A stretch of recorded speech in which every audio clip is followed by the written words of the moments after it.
guys, mayong adlaw sa inyong tanan, sa mga kaalahas diha na musunod sa akong video or vlog na ako ipakita ninyo karong maduha ka alahas.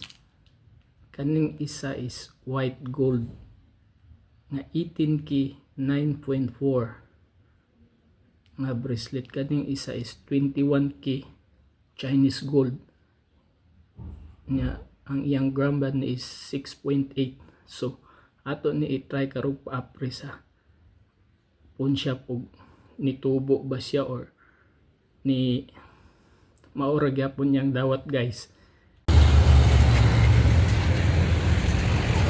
Guys, nadaron sa Palawan po siya guys. Try na po rin ang Rizal nila guys.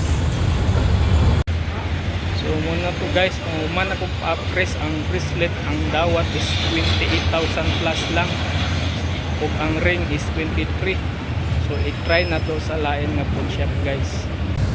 So karon guys, niya na ta sa Tijuana Lawyer guys. Try na to pero makaangay ba ta sa lawan Rizal. Makaangay ta, go na ta. Hello guys, niya na guys ang result ganina sa akong gipa apres.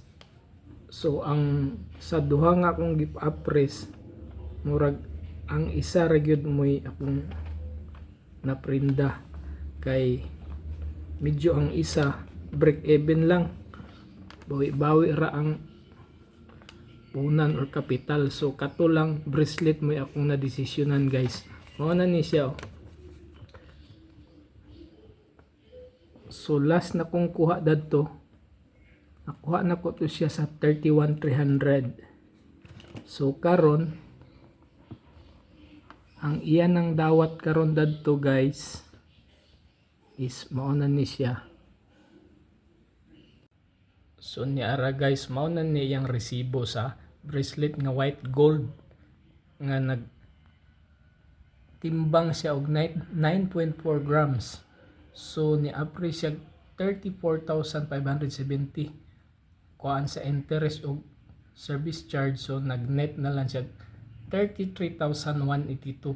So akong kuha dadtong bracelet last June 17 is 31,300. So nakaginan siya na taog almost libo kapin, 18 or 19. So dili gid magkuha nato nga mag-invest aning gold kay nagid tay maginan siya. Paabot lang ta sa panahon, saktong panahon ug timing. So that's all guys. Sa sunod na sad na nga vlog ug nanapog ko'y mga bag-o nga akong i-upload.